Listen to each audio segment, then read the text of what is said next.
शलाकया चक्षुरुन्मिलितं येन तस्मै श्रीगुरवे नमः। श्रीचैतन्यमनोभीष्टं स्थापितं येन भूतले स्वयं रूपा कदा मह्यं ददाति स्वपदान्तिकम्। वन्देऽहं श्रीगुरोः श्रीयुतापदकमलं श्रीगुरून् वैष्णवान् च श्रीरूपं साग्रजातं सहगण रघुनाथान्वितं तं सजीवम् साद्वैतं सावधूतं परिजनसहितं कृष्णचैतन्यदेवं श्रीराधा कृष्णपादान् सहगण ललिता श्रीविशाखान्वितां च नमो नलिननेत्राय वेणुवाद्य विनोदिने राधाधरसुधापान शालिने वनमालिने महाभावस्वरूपास्त्वं कृष्णप्रियवरीयसी प्रेमभक्ति प्रदे देवी श्रीराधिका त्वं नमोस्तुते। स्वागत है आप सबका ब्रजमंडल महिमा माधुर्य की इस द्वितीय प्रवचन श्रृंखला में। आज हम चर्चा करेंगे और आज हम परिक्रमा करेंगे मथुरा की। श्री मथुरा जी को शास्त्रों में बहुत ही महत्व स्थान दिया गया है। जैसे गोपाल तापणी उपनिषद में कहा गया है, भूगोल चक्रे सप्तपूर्वो भवन्ति तासां मध्य साक्षात् ब्रह्म गोपाल पुरीरिति चक्रेन रक्षितः वै मथुरेति। तो यहाँ पे कहते हैं कि मथुरा ये 7 पुरियों में सर्वश्रेष्ठ है। क्यों श्रेष्ठ है? कहते हैं कि इसकी रक्षा चक्र कर रहा है। भगवान का सुदर्शन चक्र इस मथुरापुरी की रक्षा कर रहा है। और फिर आगे कहते हैं,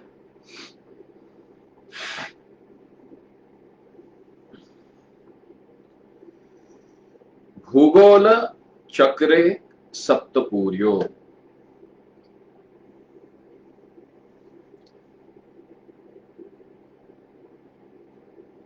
इस भूलोक में 7 पुरियां हैं,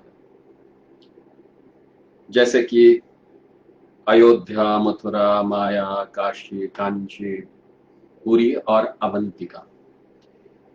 सप्तैदा मोक्षदायिना कहा है कि ये 7 जो है ये मोक्ष प्रदान करने वाली है। लेकिन मथुरा न केवल हमें मोक्ष प्रदान करती है, परंतु ये भगवत भक्ति भी हमें प्रदान करती है। और मथुरा का कभी विनाश नहीं होता कि चक्रेन रक्षिता ही वही, क्योंकि इसकी रक्षा भगवान का सुदर्शन चक्र कर रहा है। चारों युगों में इसी मथुरा में भगवान की कई दिव्य लीलाएं हुई हैं। जैसे सत्ययुग के प्रारंभ में बालक ध्रुव ने महर्षि देवर्षि नारद की आज्ञा से इसी मथुरा में ही, जो कि ध्रुव घाट है यमुना जी के तट पे, वहीं पे स्नान करके ध्रुव टीला पे, जो आजकल महोली में है, वहां पे बैठकर ध्रुव महाराज ने तपस्या की। उनके पश्चात अम्बरीश महाराज द्वादशी का पारण करने यहीं पे आए थे यमुना जी के तट पे, और दुर्वासा जी ने उनके प्रति अपराध किया। फिर सुदर्शन चक्र उनकी ही सुरक्षा के लिए, संरक्षण करने के लिए अम्बरीश महाराज का यहीं पे प्रकट हुआ था। और यहीं पे ही दुर्वासा मुनि जी अम्बरीश जी से क्षमा याचना करके फिर अम्बरीश जी ने उस सुदर्शन चक्र को वापस भेजा। और त्रेता युग में भगवान श्री रामचंद्र की आज्ञा से इसी मधुपुरी में मधु राक्षस का जो पुत्र था लवणासुर, उसका शत्रुघ्न जी ने वध किया था। और यहीं पे भगवान श्री आदि वराह के विग्रह की शत्रुघ्न जी ने स्थापना की थी, और वो विग्रह आज भी है वहां पे। और कलयुग में प्रेम पुरुषोत्तम श्रीमान चैतन्य महाप्रभु जब मथुरा में आए थे तो सबसे पहले यही यमुना के तट पे वे विश्राम घाट पे आए थे, और यहीं से उन्होंने ब्रजमंडल की परिक्रमा शुरू की थी।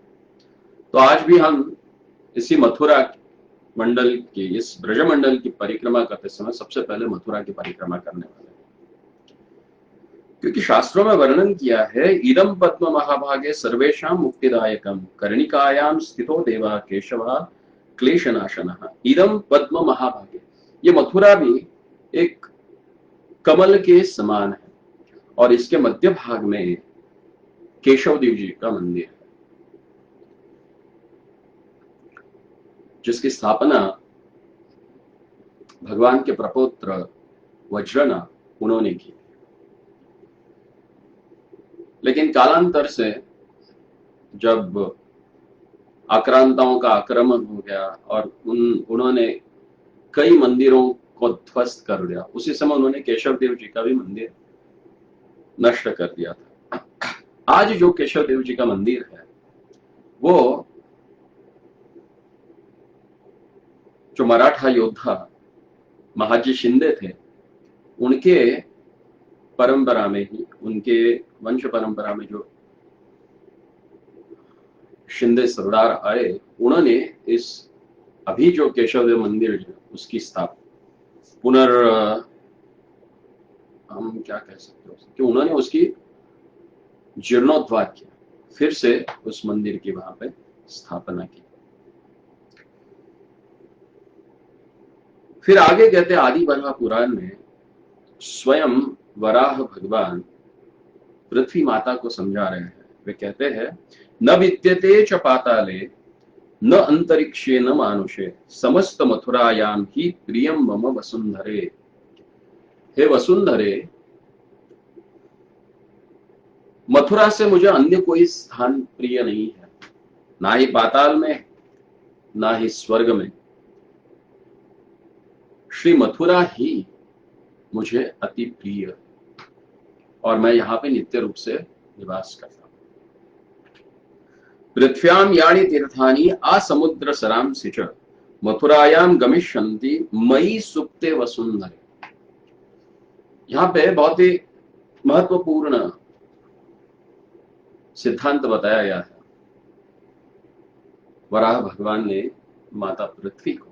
वे कहते हैं, मई सुप्ते, मैं जब शयन करता हूं चातुर्मास में, उस समय पृथ्व्याम यानी तीर्थानि, इस पृथ्वी पर जो भी तीर्थ है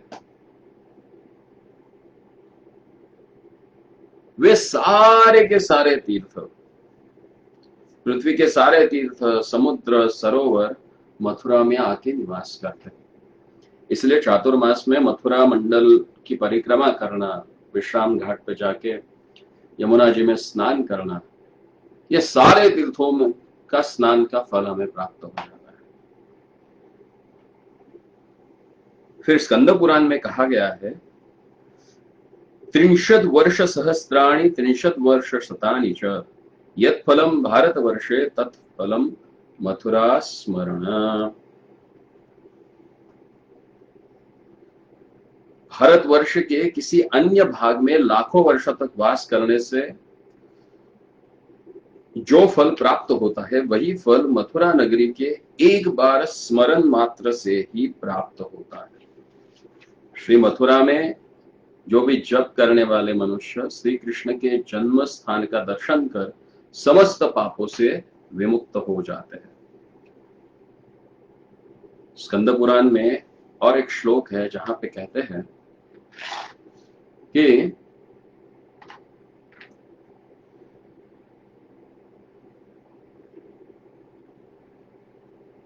जपावासो निरतो मथुरायाम षडानन जन्मस्थानम समासा सर्व पापैः प्रमुच्यते।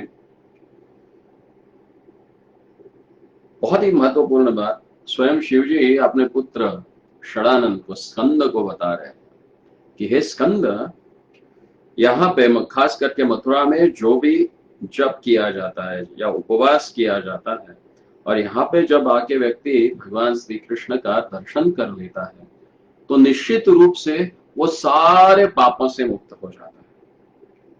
फिर पद्म पुराण में कहा गया है, न दृष्ट्वा मथुरो येन दिदृक्षवा यस्य जायते यत्र यत्र गतस्यास्य माथुरे जन्म जायते।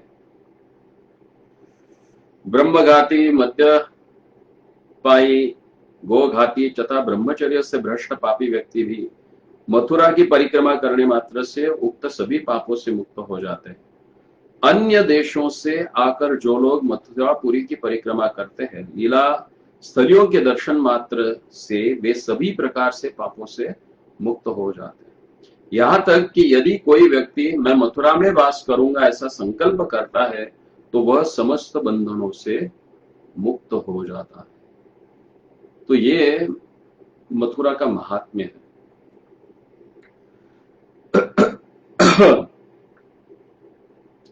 फिर आगे कहा है, हरौ येषां स्थिरा भक्तिर भूयसी येषु तत्कृपः तेषामेव हि धन्यानां मथुरायां भवेद्रतिः।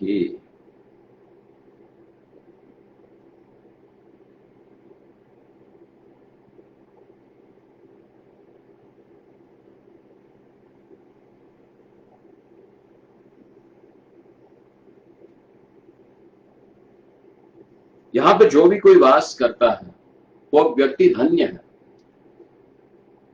क्योंकि उसे यहाँ पे वास करने से भगवान श्री हरि की भक्ति प्राप्त हो जाती है। फिर आगे वायु पुराण में कहा है कि ४४ योजनानां ततस्तु मथुरा स्थितः तत्र देवा हरि साक्षात स्वयं तिष्ठति सर्वदा। इस मथुरा मंडल में जो भी व्यक्ति या इस मथुरा मंडल के 84 कोष में परिव्याप्त है और भगवान श्री हरि यहां सदा नित्य रूप से निवास करते हैं। फिर और भी कहा गया है वायु पुराण में, अहो मधुपरि धन्या वैकुंठाश्च गरीयसी दिनम एकम निवासेन हरौ भक्ति प्रजायते त्रिरात्रम अपि ये तत्र वसंती मनुजा मुने हरि दृश्यति सुखम तेषाम मुक्तानाम अपि दुर्लभम। यह बहुत महत्वपूर्ण है। कहते कि अहो श्री नारायण के धाम वैकुंठ से भी श्रेष्ठ यह मथुरा धाम धन्य है,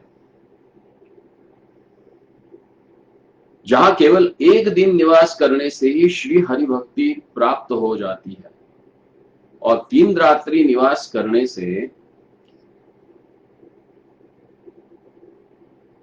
दुर्लभ भगवत प्रेम प्राप्त हो जाता है। यह मुक्त महापुरुषों के लिए भी परम दुर्लभ है। और श्रील रूप गोस्वामी अपने मथुरा महात्म्य में कहते हैं, अद्यावंती पतद्गृहं कुरे करे माये शनेर विजया छत्र कांची गृहान काशी पुरताः पादुर्युगं धारय न योद्धे भज संभ्रमं स्तुति कथां नो गदराय द्वारके देवीयं भवती शुहंत मथुरा दृष्टि प्रसादम गधे। श्रील रूप गोस्वामी पाद कहते हैं कि हे अवंती, तुम अपने हाथों में पिकदानी लेकर प्रस्तुत हो जाओ। हे मायापुरी हरिद्वार, तुम चामर व्यजन करने के लिए प्रस्तुत हो जाओ। हे कांची, तुम अपने हाथों में छत्र ग्रहण करो। हे काशी, तुम हाथों में पादुका ग्रहण करो। हे अयोध्या, तुम और न डरो। हे द्वारके, आज तुम स्तव स्तुति न करो, क्योंकि तुम किंकरियों से प्रसन्न होकर ये मथुरा देवी आज महाराजाधिराज श्री कृष्ण की राज महिषी हुई। तो इतना श्री मथुरा जी का महात्म्य वर्णन किया गया है। तो आइए इस श्री मथुरा जी के परिक्रमा में सबसे पहला जो हमारा पड़ाव है वो है श्री कृष्ण जन्म स्थान। भगवान श्री कृष्ण ने जहां पे जन्म लिया था उस स्थान, आज से लगभग 5215 और 20 वर्ष पूर्व वर्तमान द्वापर युग के अंत में भगवान श्री कृष्ण यहीं पे अवतरित हुए थे। यहीं पे कंस का कारागार था, जहां पे भगवान श्री कृष्ण प्रकट हुए थे। और हम इसे देख सकते हैं कि भगवान श्री कृष्ण जब इस धरा धरती पर प्रकट हुए थे तो कई सारी लीलाएं की थी, और उनकी जन्म की ही ये सबसे बहुत और दिव्य लीला है। भगवान की इन लीलाओं में खास करके हम देखते हैं कि कई विरोधाभास जो है वो एकत्रित हो जाते हैं। भगवत गीता जैसा ज्ञान देने वाले, लोगों के जीवन का अज्ञान अंधकार नष्ट करने वाले स्वयं रात्रि के समय इसी कारागार में प्रकट हुए, जिन्होंने ज्ञान का प्रकाश सारे जगत को दिया। वे रात्रि में, मध्य रात्रि में प्रकट हुए। सारे विरोधी कार्य उनके जीवन में हम देखते हैं, लेकिन परिणाम हम और आप सबके जीवन को बदल देता है। आप हम सबके जीवन को एक नया मार्ग प्राप्त हो जाता है। तो भगवान की यही दिव्य लीला है।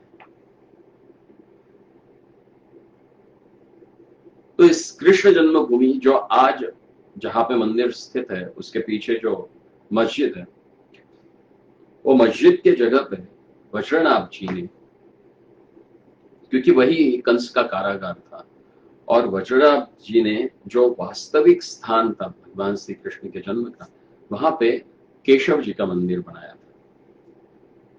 जब वज्रनाभ जी ने पुनः ब्रज मंडल की स्थापना करने का प्रयास किया तो उस समय उन्होंने भगवान के प्रमुख लीला स्थलों पे भगवान के मंदिर बनाए थे। तो उन्होंने 4 देवों की स्थापना की थी। मथुरा में केशव देव, वृंदावन में गोविंद देव, दाऊजी में बलदेव और गोवर्धन पे हरदेव। जब औरंगजेब ने उस दिव्य मंदिर का विध्वंस कर दिया तो उस समय भक्तों ने केशव जी को वहां से हटाया और वहां पे एक वापी है, कूप है, कुआं है, जिसमें उनको छोड़ दिया। कई जगह पे कहा जाता है कि वहां से उनको कानपुर की ओर एक जगह पे लेके गए, लेकिन लोकश्रुति के अनुसार आज जो मस्जिद के पीछे उन्होंने छोटे से जन्म स्थान बनाकर वहां पे भगवान की पूजा अर्चना होती है। और बिरला जी और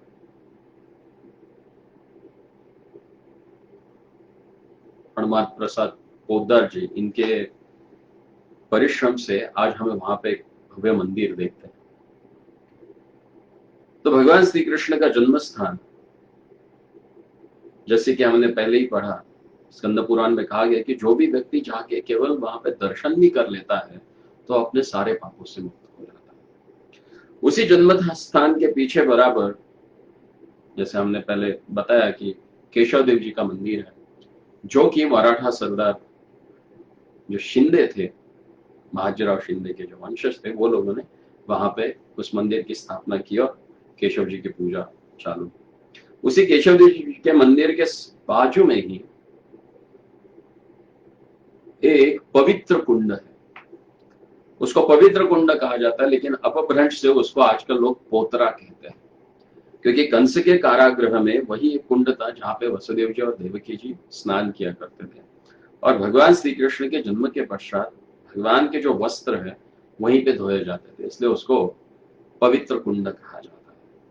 लेकिन अपभ्रंश से आज लोग उसे पोतरा कुंड कहते हैं।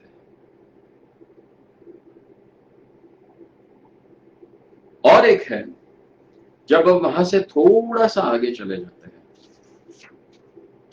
पवित्र कुंड से यमुना की ओर, तो सबसे पहले विश्राम घाट आता है।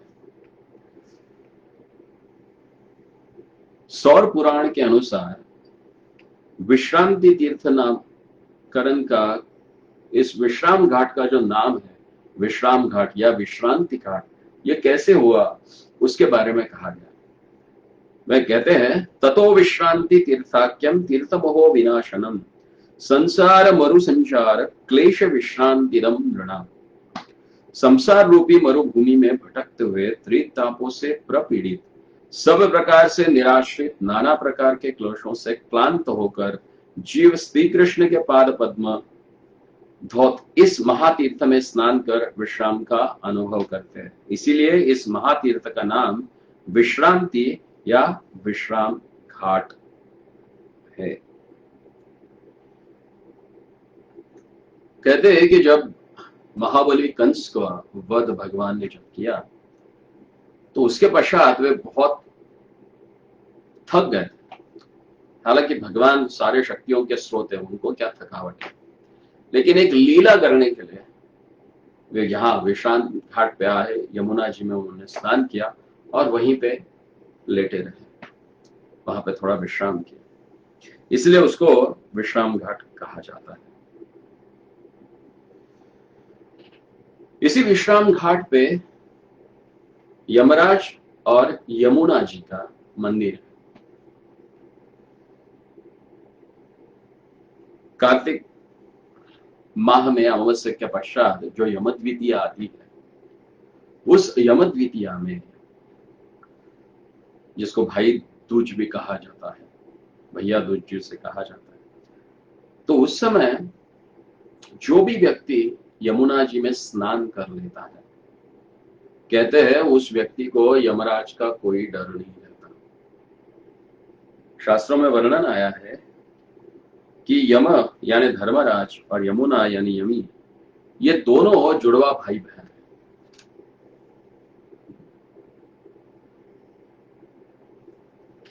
और यमुना जी का प्राकट्य दिन भी ये यमद्वितीया ही कही गई है। तो बताते हैं कि यमुना जी का हृदय जो है वो बड़ा कोमल है और जीवों के नाना प्रकार के कष्टों को वे सहन नहीं कर सके। और उन्होंने अपने जन्मदिन पर भैया यम को निमंत्रण दिया, उन्हें तरह तरह के सुस्वादु व्यंजन और मिठाइयां खिलाकर संतुष्ट किया। और फिर भैया यम ने संतुष्ट होकर यमुना जी को नेक मांगने के लिए कहा कुछ मांगो बहना। तो यमुना जी ने कहा, भैया जो लोग श्रद्धा पूर्वक आज के दिन इस स्थान पर मुझ में स्नान करेंगे, उन्हें जन्म मृत्यु एवं नाना प्रकार के त्रितापों से मुक्त कर। और यमराज जी ने जब सुना बहुत प्रसन्न हो। अपनी बहन का कोमल हृदय और दया भाव देखने के पश्चात यमराज जी ने कहा, ऐसा ही हो। यूं तो कहीं भी श्री यमुना में स्नान करने का प्रचुर महात्म्य है, फिर भी ब्रज में और विशेषकर विश्राम घाट पर भैया दूज के दिन स्नान करने का विशेष महत्व है। और इसीलिए इस भैया दूज के दिन लाखों भाई बहन यहाँ पे आके स्नान करते।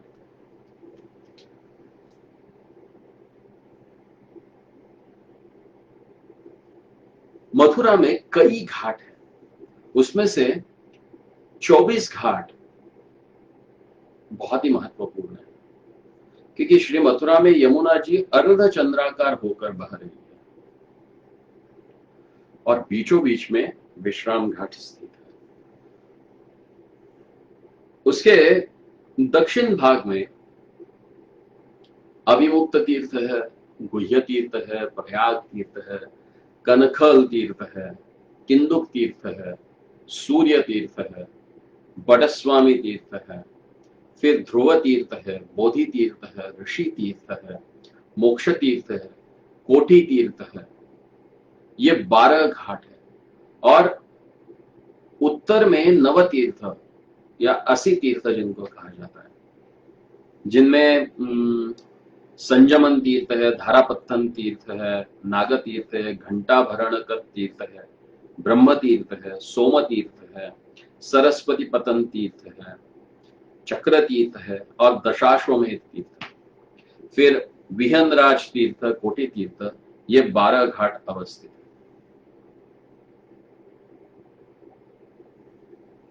भारत के सारे प्रधान तीर्थ एवं स्वयं तीर्थराज प्रयाग भी यमुना के घाटों पर श्री यमुना महारानी की छत्र छाया में भगवान श्री कृष्ण की आराधना करते हैं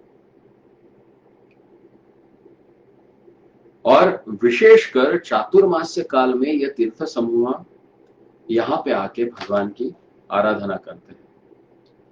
तो जो भी व्यक्ति बुद्धिमान है वो क्या करेगा, फिर वो विशेष रूप से चातुर्मास्य में आके यमुना जी में स्नान करेगा, ताकि सारे तीर्थों में स्नान करने का फल चातुर्मास में आके यमुना जी में करने से प्राप्त हो जाता है, क्योंकि सारे महत्वपूर्ण तीर्थ वहां पे आके निवास करते हैं। बल्कि वहां निवास ही नहीं करते हैं, अपने पाप, जो लोग अन्य तीर्थों में जाके अपना पाप धो लेते हैं, उस पाप को मिटाने के लिए, जो उन तीर्थों ने ग्रहण किया है उस पाप का नाश करने के लिए ये सारे तीर्थ चातुर्मास में वृंदावन या मथुरा में चले आते हैं, यमुना जी के तट पे निवास करते हैं। अभी जैसे अविमुक्ति तीर्थ है, आदिवराह पुराण में कहा गया है कि अविमुक्ते है नरा स्नातो मुक्ति प्राप्नोति असंशयम तत्राथ मुंचते प्राणान मम लोकम सगच्छति। भगवान वराह पृथ्वी में माता को, भूदेवी को यहाँ पे बता रहे हैं कि अविमुक्त नाम का जो ये तीर्थ है, यहाँ पे कोई भी व्यक्ति जब स्नान कर लेता है तो उसे मुक्ति प्राप्त हो जाती है। और केवल मुक्ति नहीं, बल्कि वो व्यक्ति, वराह भगवान यहाँ पे कहते हैं कि मेरे धाम में वापस आता है। फिर आगे का जो है वो है गुह्य तीर्थ। अस्ति चान्यंतरम गुह्यम संसार सार मोक्षणम तस्मिन् स्नातो नरो देवी मम लोको महीयते। जो गुह्य नाम का तीर्थ है, उस तीर्थ में स्नान करने पर व्यक्ति संसार के आवागमन से मुक्त होता है और भगवत लोक की प्राप्ति कर लेता है। फिर आगे आदिवराह पुराण में कहा गया है, प्रयाग नाम तीर्थम तु देवानाम अपि दुर्लभम तस्मिन् स्नातो नरो देवी अग्निशोम फलम लभेत।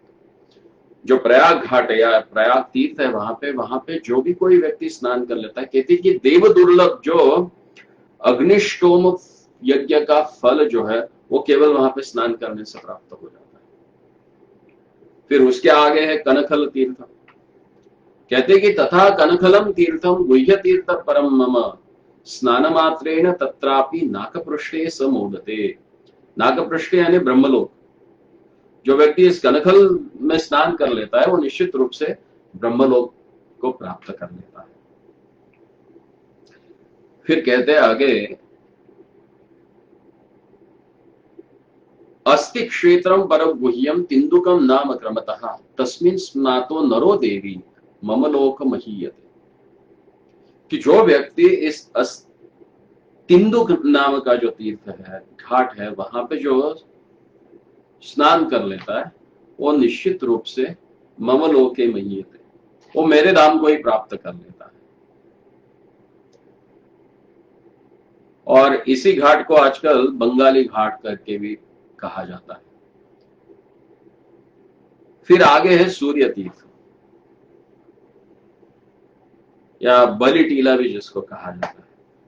विरोचन के पुत्र महाराज बलि ने यहाँ पे सूर्य देव की आराधना कर मनोवांछित फल की प्राप्ति की थी, क्योंकि सूर्य देव अपनी द्वादश कलाओं के साथ यहाँ अपने आराध्य देव श्री कृष्ण की आराधना में तत्पर रहते हैं। यहाँ रविवार, संक्रांति, सूर्य ग्रहण या चंद्र ग्रहण के योग में स्नान करने से राजसूय यज्ञ का फल प्राप्त होता है तथा मुक्ति होने पर भगवत धाम की प्राप्ति होती है। तथा परम सूर्य तीर्थ सर्व पाप विमोचनम विरोचनेन बलिना सूर्यस्त्वत् आराधिते पुरा आदित्ये अहनि संक्रांतो ग्रहणे चंद्र सूर्यो योग तस्मिन् स्नातो नरो देवी राजसूय फलम लभे। तो मुक्ति तो प्राप्ति होती है, भुक्ति भी प्राप्त होती है, और भुक्ति के पश्चात पुनः व्यक्ति भगवत प्रेम या भगवत भक्ति को प्राप्त कर लेता है यमुना जी में स्नान करने से या अलग अलग घाटों पर। फिर आगे है बटस्वामी तीर्थ। यहाँ पे सूर्यदेव का नाम है बटस्वामी, क्योंकि सूर्यदेव ने स्वयं ही नारायण की आराधना इसी स्थान पे की थी। और जो भी व्यक्ति यहाँ पे आके स्नान कर लेता है, कहा जाता है कि उस व्यक्ति को प्राप्नोति आरोग्यम ऐश्वर्यम अंतते गतिम उत्तमम। जो भी व्यक्ति भक्ति पूर्वक रविवार के दिन इस तीर्थ में श्रद्धा पूर्वक स्नान कर लेता है, उसे आरोग्य ऐश्वर्य लाभ कर अंत में परम गति को प्राप्त कर लेता है। फिर आगे है ध्रुव तीर्थ।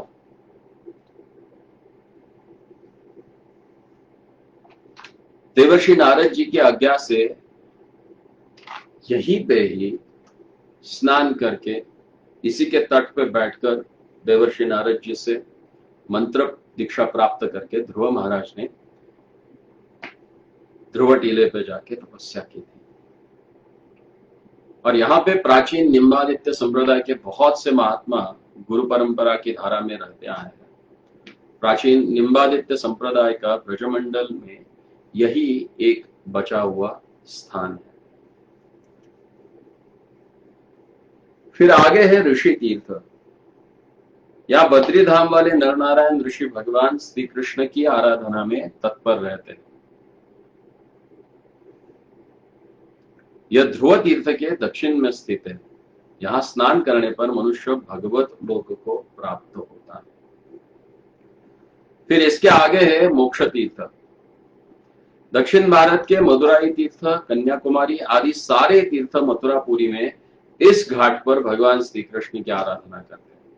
इस मोक्ष तीर्थ में स्नान करने से सहज ही श्री विष्णु के चरणों की सेवा रूप मोक्ष की प्राप्ति होती है। फिर आगे है कोटि तीर्थ, जहां पे कोटि कोटि देव वृंदा के भगवान श्री कृष्ण की आराधना करता है। और यह बहुत ही दुर्लभ स्थान है। और यहाँ पे स्नान करने से व्यक्ति को भगवत लोक की प्राप्ति होती है। फिर आगे है बोध तीर्थ। ये दक्षिण की तरफ का अंतिम तीर्थ है, 12वां, जो बोध तीर्थ है। या भगवान बुद्ध जीवों के स्वरूप धर्म भगवत भक्ति का बोध कराते हैं, इसलिए इसका नाम बोधि तीर्थ है। कहा जाता है कि रावण ने गुप्त रूप से यही तपस्या की थी। वह त्रेता युग में एक निर्विशेष ब्रह्मज्ञानी ऋषि था। उसने स्वरचित लंका अवतार सूत्र नामक ग्रंथ में अपने निर्विशेष ब्रह्मज्ञान अथवा बौद्धवाद का परिचय दिया है। निशक्तिक और ब्रह्मवादी होने के कारण वह सर्वशक्तिमान भगवान श्री रामचंद्र से उनकी शक्ति श्री सीता देवी का हरण करना चाहता था, किंतु श्री रामचंद्र जी ने उस निर्विशेष ब्रह्मवादी का वंश सहित वध कर दिया। यहां स्नान करने से पितृ पुरुषों का सहज ही उद्धार हो जाता है और वे स्वयं पितृलोक को गमन करते हैं। सौभाग्यवान जीव यहाँ यमुना में स्नान कर भगवत धाम को प्राप्त होते हैं। विश्राम घाट के दक्षिण में भी ये उत्तर क्यों, ये उत्तर में स्थित है। अभी ये दक्षिण में और 12 घाट है, जिसमें जो प्रसिद्ध असी कुंड है, जहां स्नान करने से मनुष्य को कायिक, मानसिक और वाचिक सारे पापों से वो मुक्त हो जाता है।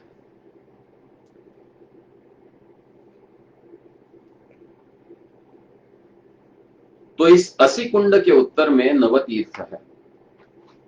यहां स्नान करने से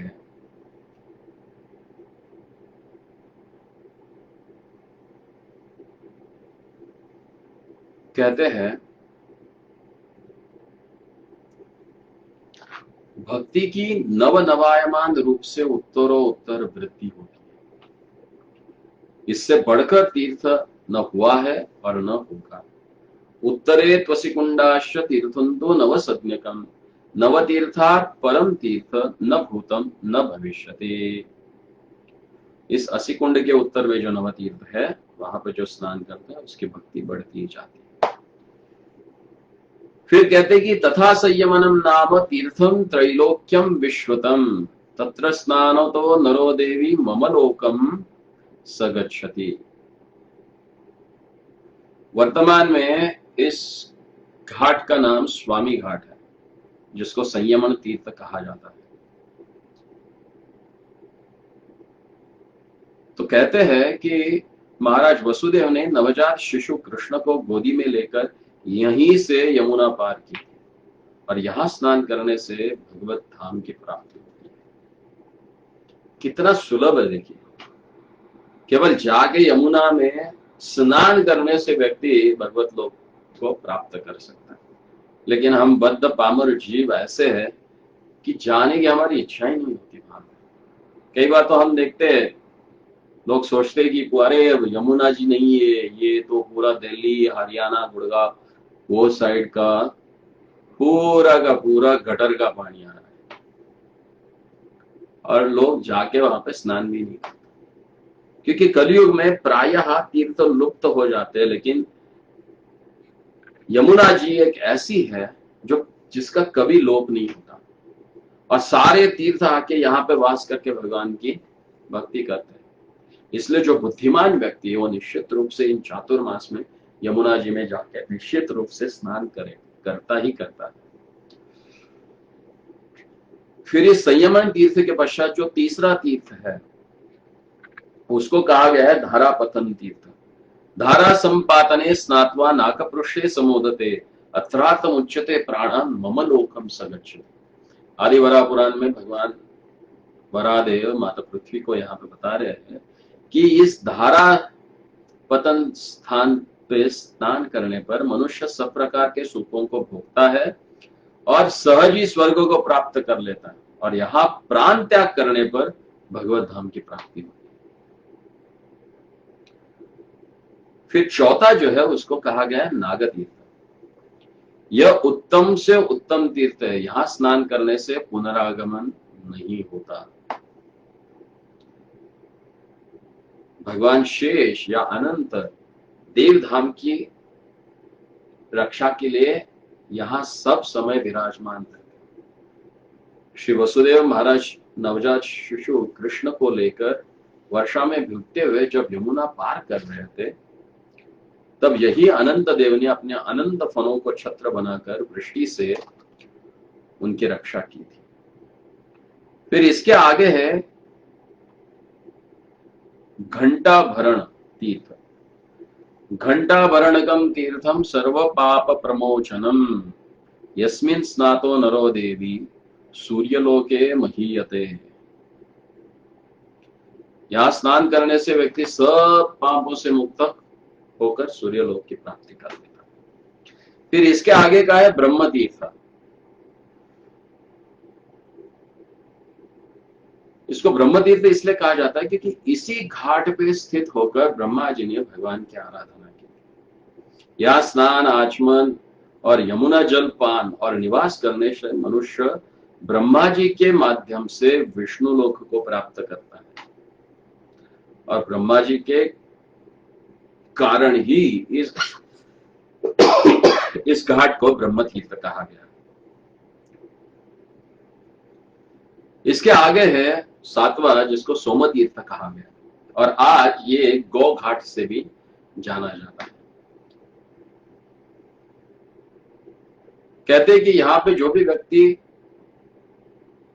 प्रसन्नता से स्नान कर लेता है, यमुना जी के जल से अपने आप को अभिषिक्त कर लेता है, वो व्यक्ति की सारी कामनाएं, मनोरथ पूर्ण हो जाते हैं। फिर इस सोम तीर्थ के पश्चात आता है आठवां सरस्वती पतन तीर्थ।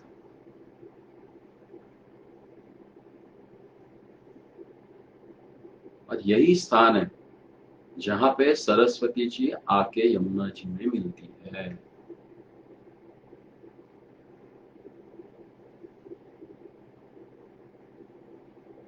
और सरस्वती नदी का और एक नाम है श्री कृष्ण गंगा, और उनका ये श्री कृष्ण गंगा नाम होने के कारण ही इसे कृष्ण गंगा घाट भी कहा जाता है। और इसके समीप ही दाहिनी ओर गौ घाट या सोम तीर्थ है। इस घाट का संबंध श्री कृष्ण द्वैपायन वेदव्यास से है। यही पास ही यमुना के एक द्वीप में महर्षि पराशर और मत्स्यगंधा सरस्वती से व्यास का जन्म हुआ था, सत्यवती से। कहा जाता है कि देवर्षि नारद के उपदेशों को श्रवण कर भक्ति योग के द्वारा पूर्ण ब्रह्म श्री कृष्ण और श्री कृष्ण की ब्रज, मथुरा और द्वारिका की सारी लीलाओं का दर्शन कर यहाँ पर श्री वेद व्यास ने परमहंस संहिता यानी श्रीमद् भागवत की रचना की थी। तो ये है सरस्वती पतन तीर्थ, या जिसको कृष्ण गंगा घाट कहा जाता है।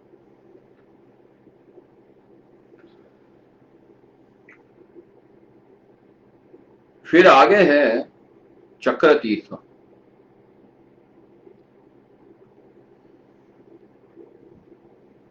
और मथुरा मंडल में यमुना तट पर स्थित यह तीर्थ सर्वत्र विख्यात है। निकट ही महाराज अम्बरीश का टीला है, जहां महाराज अम्बरीश यमुना के किनारे निवास कर शुद्ध भक्ति के अंगों के द्वारा भगवत आराधना करते हैं। और द्वादशी पारण के समय राजा अम्बरीश के प्रति महर्षि दुर्वास के व्यवहार से असंतुष्ट होकर विष्णु चक्र ने यानी सुदर्शन ने यहां तक उनका पीछा किया था।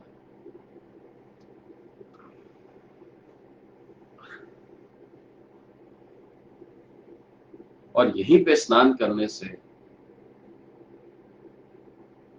उनके प्राणों की रक्षा हुई थी।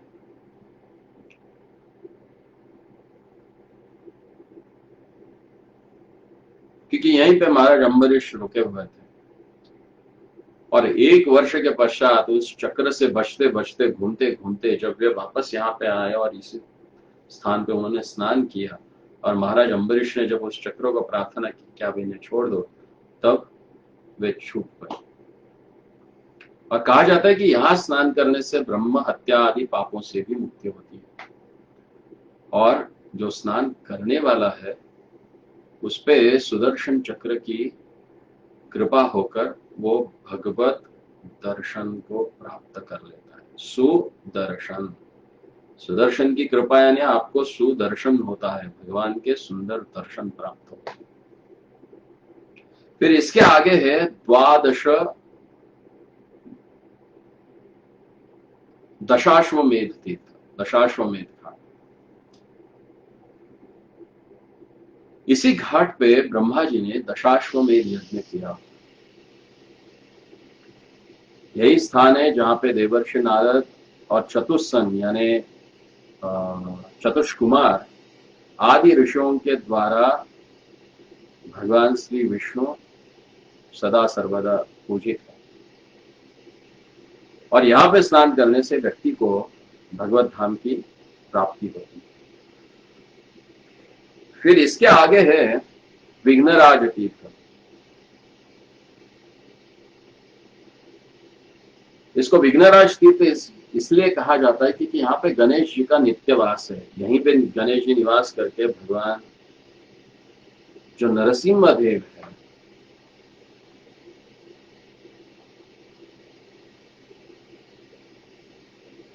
उनकी आराधना करते हैं और सारे विघ्नों को नष्ट करने की जो शक्ति है उनसे प्राप्त हो जाती है।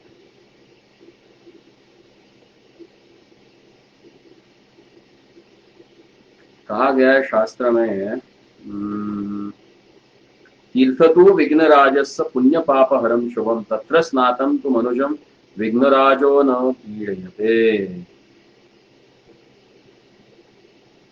यहाँ स्नान करने से विशेष रूप से भगवान नरसिम्हदेव की कृपा से भक्ति के सारे विघ्न दूर हो जाते तथा भगवत धाम की प्राप्ति होती।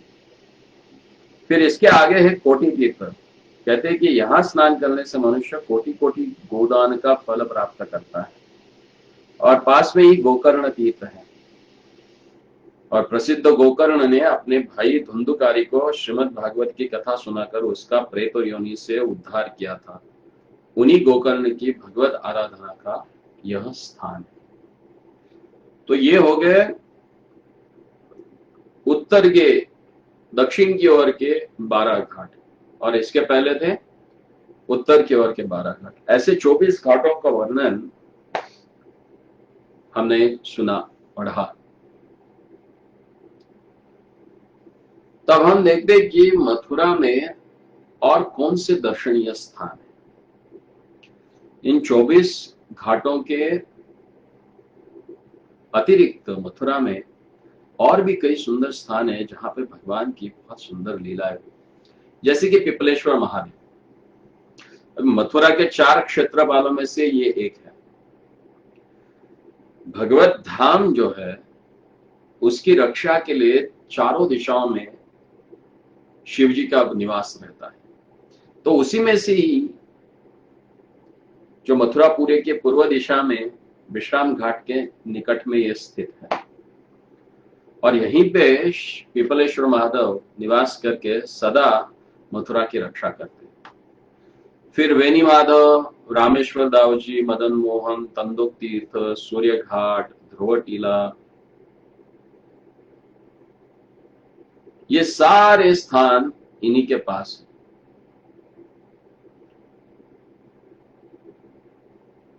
यहीं पे सप्तर्षियों ने आके भगवान श्री कृष्ण की आराधना की थी।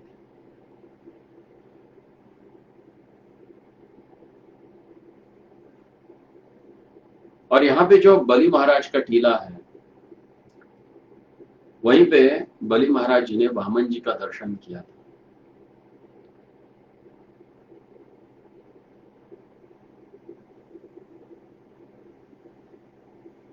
और भगवान वामन की उन्होंने वहां पे आराधना की। फिर वहां से जब हम थोड़ा सा आगे बढ़ते हैं तो अक्रूर जी का भवन आता है। जब पहली बार वृंदावन से दाऊ जी और कान्हा दोनों जब मथुरा में आए तो सबसे पहले यही स्थान था जहां पे भगवान रहे थे। फिर उससे थोड़ा आगे जब जाते हैं तो भगवान श्री कृष्ण और बलराम जब मथुरा की या मथुरा में जब भ्रमण कर रहे थे तो उन्होंने वहां पे कुब्जा को देखा। एक पीठ पे कुब्जा आई हुई एक स्त्री उस मार्ग से जा रही थी और उसके हाथ में बहुत ही सुगंधित चंदन था।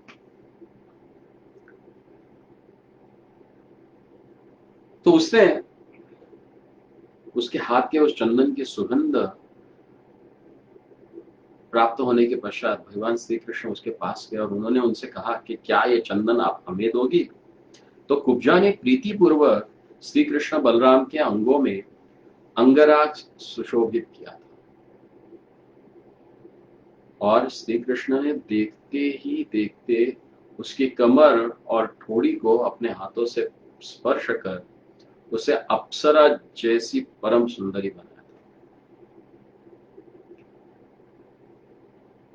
और कुब्जा ने काम भरी लजीली आंखों से उनकी ओर देखकर उन्हें अपने घर ले जाना चाहा, किंतु श्री कृष्ण अपना कार्य पूर्ण होने पर पीछे आने का वचन देकर चले गए। और कंस वध के पश्चात श्री कृष्ण ने उद्धव जी के साथ उसके इसी निवास स्थान पर कुछ समय के लिए उपस्थित होकर उसका मनोरथ पूर्ण किया था। तो ये कुब्जा कुप नाम से आज ये स्थान जाना जाता है, जहां पे कुब्जा की मनोवांछाएं भगवान ने पूर्ण की थी। फिर यहां से जब थोड़ा सा हम आगे बढ़ते हैं तो वहां पे है रंगभूमि एवं श्री रंगेश्वर महादेव।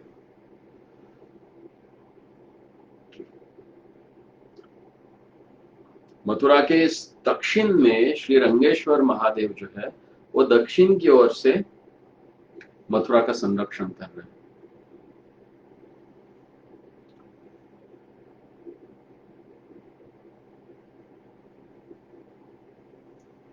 इसी रंगेश्वर महादेव जी के प्रांगण में ही षड्यंत्रकारी कंस ने श्री कृष्ण और बलराम को मारने के लिए एक रंग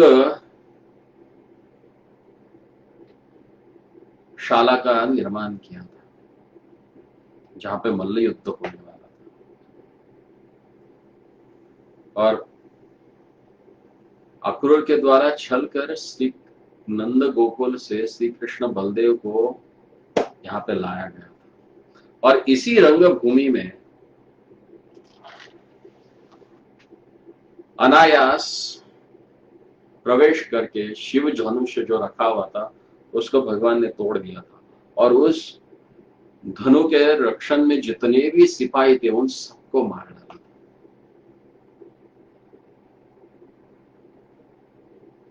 और फिर जो कोलापीड नाम का जो हाथी था जो रंगशाला के प्रवेश में खड़ा हुआ था, जिसे मदिरा मत्त करके उन्मत्त करके खड़ा किया था ताकि उसके सामने जो भी है उसको वो मार दे। तो भगवान ने तो शिवधनु के पास जो बचे हुए सिपाही थे उनको तो मार ही दिया रंगेश्वर महादेव के पास।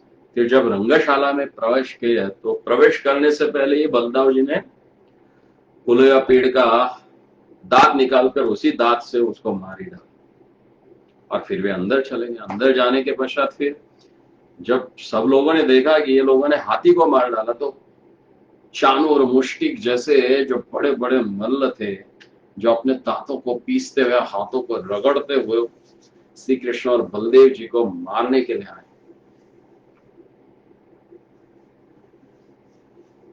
तो भगवान ने सिंह शावक के भांति अति प्रसन्न होकर दोनों का कुचुम्बर निकाल दिया, मार डाला उनको। फिर ये देखने के पश्चात कंस भी हिल गया, अपने स्थान से नीचे उतरा और प्रयास किया उसने भगवान को मारने का। और लीला भगवान ने केवल 2 घुसे मारे और कंस के प्राण पखेरु जो वो उड़ के चले।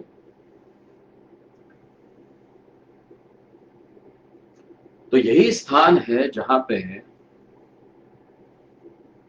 चतुर्दशी के दिन, शिव चतुर्दशी के दिन कुबलया पीड़, चाणूरमुष्टिक और कंस का वध किया था।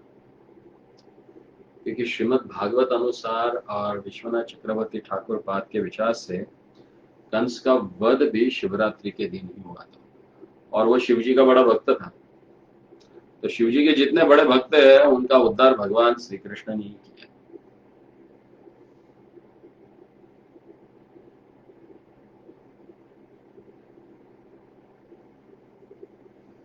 तो यहाँ पे प्रतिवर्ष कार्तिक माह में जो देवोत्थान एकादशी आती है उस एकादशी से एक दिन पूर्व शुक्ला दशमी के दिन चौबे समाज की ओर से कंसवत का मेले का आयोजन होता है यहाँ पे। और उस दिन कंस की 25-30 फुट ऊंची मूर्ति का श्री कृष्ण के द्वारा वध प्रदर्शित होता है। तो यहां से जब हम थोड़ा सा आगे बढ़ते हैं तो श्री रंगेश्वर महादेव और कंस टीला के पास ही श्री केशव जी गौड़ीय मठ है, जहां पे श्री कृष्ण कृपा मूर्ति भक्ति वेदांत स्वामी प्रभुपाद ने संन्यास ग्रहण किया था। फिर उसके आगे कंकाली टीला आती है। यहाँ पे कंकाली देवी का दर्शन है और ये देवी काली या कंकाली कही जाती है और इसकी उपासना भी कंस किया करता था। और यह वही अष्टभुजा सिंहवाहिनी दुर्गा देवी है जिसे कंस ने देवकी की कन्या समझकर उसे मारना चाहा, किंतु देवी उसके हाथों से छूटकर आकाश में चली गई। तो इस कंकाली टीले के पश्चात आता है बलभद्र कुंड, जहां पे सुंदर जगन्नाथ जी का मंदिर है। और उससे आगे थोड़ा हम चले जाते हैं तो आते हैं भूतेश्वर महादेव। तो पूर्व में पिपलेश्वर, दक्षिण में रंगेश्वर और अभी पश्चिम में भूतेश्वर महादेव है, जो क्षेत्रपाल के रूप में वहां पे सर्वदा स्थित होके मथुरा का संरक्षण कर रहे हैं। और इसी के पास ही अब जैसे मंदिर में प्रवेश करोगे तो वहां से एक पाताल की ओर रास्ता चला जाता है भूगर्भ में। वहां पे पाताल देवी है जिसकी पूजा कंस स्वयं करता था।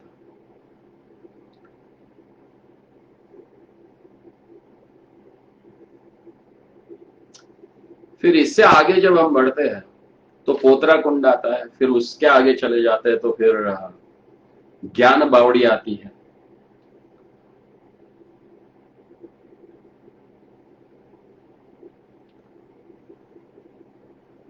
इस वराह पुराण में मथुरा वात में जहां पर वर्णन किया है वहां पे इस ज्ञानवापी या ज्ञान बावड़ी जिसको कहा जाता है उसके बारे में कहा जाता है कि यो वाप्याम धर्मराजस्य मथुरायास्तु पश्चिमैः स्थानम करोति तस्याम तो ग्रह दोषर न लिप्यते।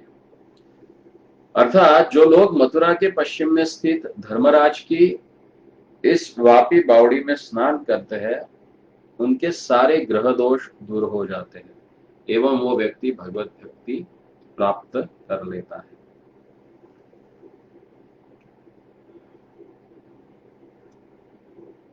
वायु पुराण के अनुसार धर्मराज युधिष्ठिर ने इस बावड़ी का निर्माण किया था।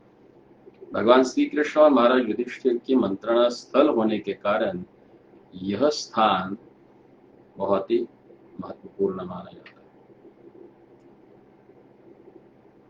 तो यहाँ पे ज्ञानव्यापी के पास ही राजा भर्तृहरि जो है उनकी समाधि भी है।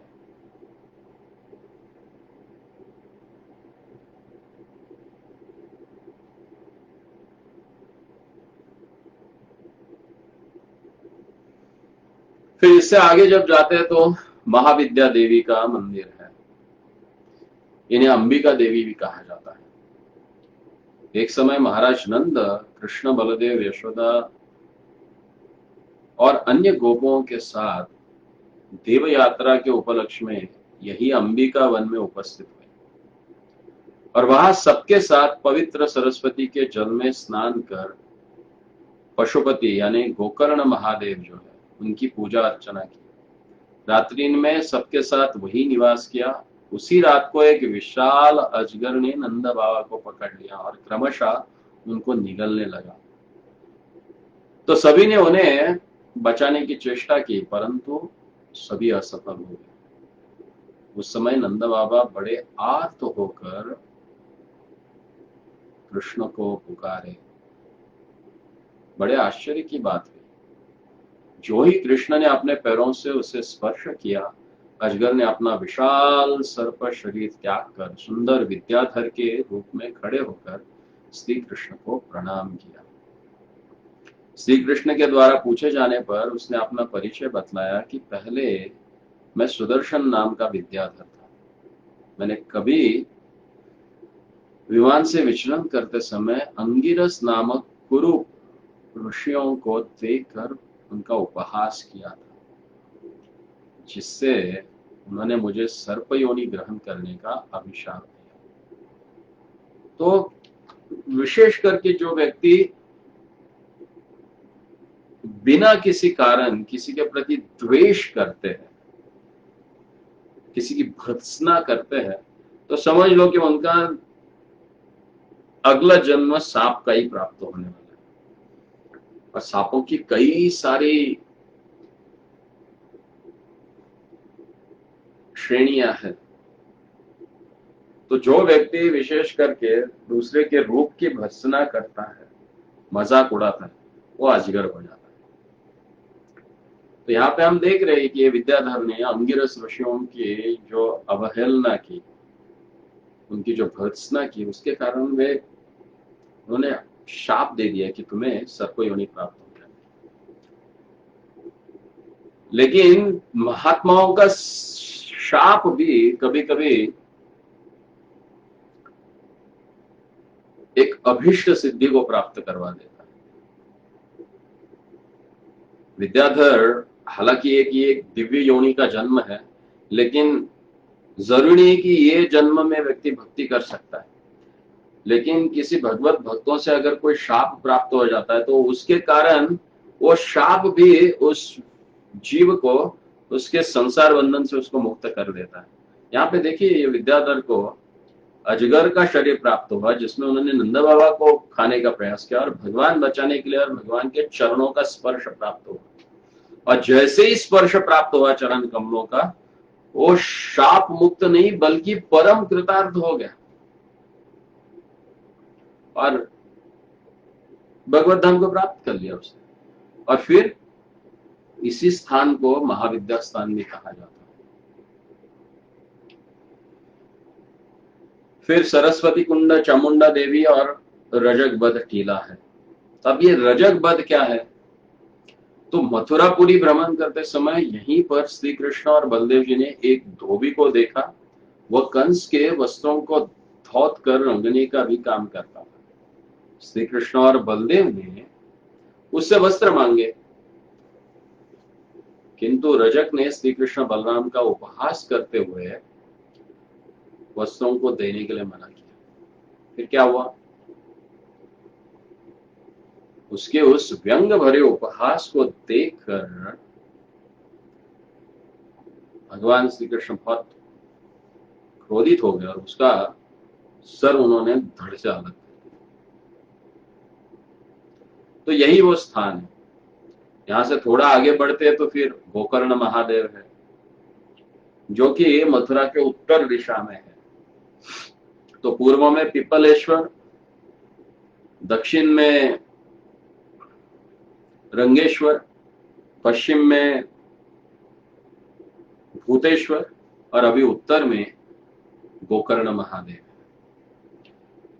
श्रीमद् भागवत के वक्ता, जिनके बारे में हम पद्म पुराण के भागवत महात्म्य में देखते हैं, जिन्होंने भागवत का पाठ करके अपने प्रेत योनि को प्राप्त अपने भाई की मुक्ति करवा दी थी, उन्हीं गोकर्ण के द्वारा पूजित ये जो शिव जी है, उनको गोकर्ण महादेव कहा जाता है। फिर जब यहां से आगे थोड़े निकल जाते हैं हम और उत्तर की ओर, तो यमुना के तट पर नीलकंठेश्वर महादेव जी का दर्शन है। और वहां से आगे फिर अम्बरीश महाराज की जो टीला है उसका दर्शन होता है, क्योंकि यहीं पे ही अम्बरीश महाराज के टीला के पास ही सरस्वती और यमुना जी का मिलन हुआ है। फिर इससे आगे जब थोड़ा निकलते हैं तो वहां पे दीर्घ विष्णु जी का मंदिर है। जिस समय श्री कृष्ण गोप सखाओं और श्री बलदेव जी के साथ रंगभूमि में जा रहे थे, उस समय श्रीराम आदि सखाओं ने सखा कृष्ण से पूछा, सखे तुम रंगभूमि में जा रहे हो, इतने सुकोमल और नन्हे शरीर से महाबलवान कंस को कैसे मारोगे? तो उस समय अपने सखाओं की मणिषा को पूर्ण करने के लिए और उनको आभास देने के लिए कि वे कौन है, शंख चक्र गदा पद्म धारण किए हुए अपने दीर्घ स्वरूप का दर्शन उन्होंने करवाया। तब सखाओं का यह विश्वास हुआ कि उनका कन्हैया नारायण की कृपा से सब कुछ कर सकता है। कभी कभी इसमें नारायण का भी आवेश हो जाता है। तब वे नृत्य करते हुए श्री कृष्ण के साथ आनंद पूर्वक रंगशाला की ओर चले। तो वो जो दर्शन भगवान ने करवाया था, वही वो दर्शन हमें यहाँ पे प्राप्त होता है दीर्घ विष्णु मंदिर में। तो दीर्घ विष्णु मंदिर के समीप ही पूर्व की ओर एक गली में मथुरा देवी का दर्शन है। मथुरा देवी का श्री यमुना जी से बड़ी ही प्रीतिपूर्ण सखी का संबंध है। दोनों मिलकर अपने प्रभु श्री कृष्ण की सेवा करती है और इसी मथुरा देवी को मथुरा की अधिष्ठात्री देवी कहा गया है। फिर जब हम थोड़ा सा आगे होकर पूर्व की ओर जाने पर पद्मनाभ का चौबेया पाड़ा में मंदिर है। वहां पे गद्बोधक शाही भगवान पद्मनाभ के नाभि स्थल से निकली हुई कमल मंडंडी से निस्तृत पद्म के ऊपर लोक पितामह ब्रह्मा जी का जन्म होता है और उन्हीं की कृपा से वैराज ब्रह्मा जी स्थूल ब्रह्मांड की सृष्टि करते हैं। फिर वहां से थोड़ा आगे जाते हैं तो फिर है आदि वराह का मंदिर, जो वर्तमान द्वारकाधीश मंदिर के पीछे मानिक चौक में है। वहां पे दो मंदिर है, एक में कृष्ण वराह मूर्ति है और दूसरे में श्वेत वराह मूर्ति है। तो ब्रह्म कल्प के स्वयंभू मनवंतर में ब्रह्मा जी की नासिका छिद्र से कृष्ण वराह का जन्म हुआ था। ये चतुष्पाद वराह मूर्ति थे। उन्होंने रसातल से पृथ्वी देवी को अपने दांतों पर रखकर उद्धार किया था और जब चाश्वस मनवंतर में समुद्र के जल से श्वेत वराह का आविर्भाव हुआ था, उनका मुखमंडल वराह के समान और नीचे का अंग मनुष्य का था। इन्हें नृ वराह भी कहते हैं। इन्होंने हिरण्याक्ष का वध और पृथ्वी का उद्धार किया। तो कृष्ण वराह और श्वेत वराह ये दोनों अलग अलग है। एक ब्राह्मकल्प के है और एक है चाक्षुष मनवंतर के। तो सत्य युग के प्रारंभ में कपिल नामक एक ब्राह्मण ऋषि थे। वे भगवान आदिवरा के उपासक थे।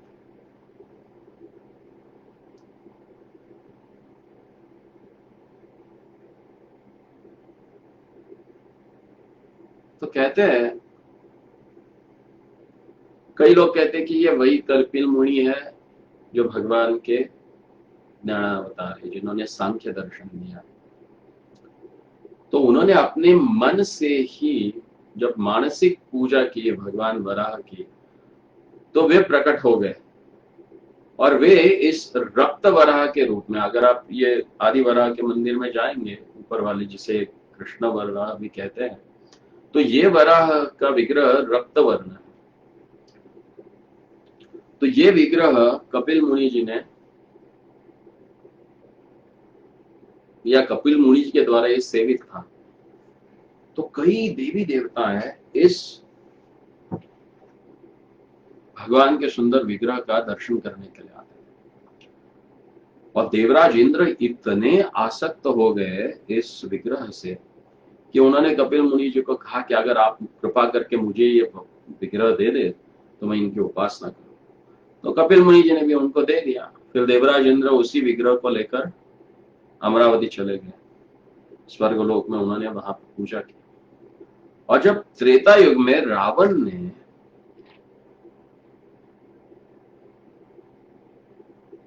देवताओं को पराजित किया, अमरावती पे अपना राज्य प्रस्थापित किया, और वापस जब लंका आया विजय होने के पश्चात, तो आते समय वो वराह का विग्रह लेके आ गया।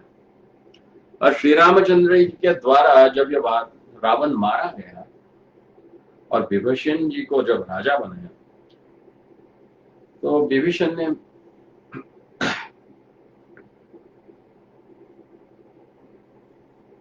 महाराज श्री रामचंद्र जी को पूछा कि मैं आपको कुछ देना चाहता हूं। तो श्री रामचंद्र जी ने कहा कि मुझे और कुछ नहीं चाहिए, केवल ये आदि वराह का विग्रह दे दो।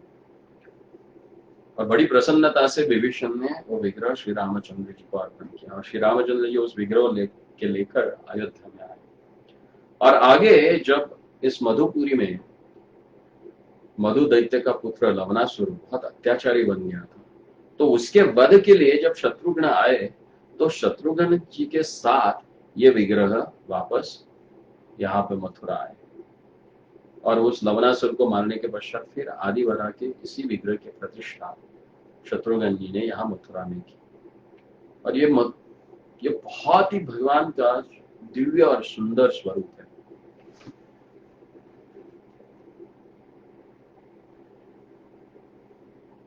कई स्थानों का उल्लेख पुराणों में है, लेकिन अभी भी कई स्थान लुप्त है। तो आज हमने ये मथुरा की परिक्रमा पूरी की। जैसा कि आदिवरा पुराण में कहा गया है कि व्यक्ति कहीं पे भी स्थित हो, अगर वहां पे स्थित होकर केवल मथुरा का स्मरण भी कर लेता है, तो व्यक्ति अपने सारे पापों से मुक्त होकर भगवत भक्ति को प्राप्त कर लेता है। तो आप लोग धन्य हैं, अपने अपने घरों में बैठे बैठे आपको मथुरा का महात्म्य का या मथुरा महात्म्य की माधुरी का आपने आस्वादन किया, और आपके कारण हमें भी ऐसा सुअवसर प्राप्त हुआ कि जिसके कारण मथुरा देवी का जो महिमा है उसका हम मंडन कर पाए, उसकी स्तुति कर पाए। तो आइए मोक्ष, भक्ति और भगवत भक्ति प्रदान करने वाली इस मथुरा पुरी को प्रणाम करते हैं और प्रार्थना करते हैं कि जिस प्रकार से आप भगवान श्री कृष्ण की सेवा कर रही है, उसी प्रकार से हमें भी उस सेवा का अवसर प्रदान करें। और आपकी कृपा से केवल संभव है, क्योंकि आप ही है जो जीव को भक्ति देती है, और भगवान सदैव यहाँ पे विराजमान है। श्री मथुरा धाम की जय, श्री कृष्णचंद्र भगवान की जय, नंदनंदन श्याम सुंदर की जय। हरे कृष्ण।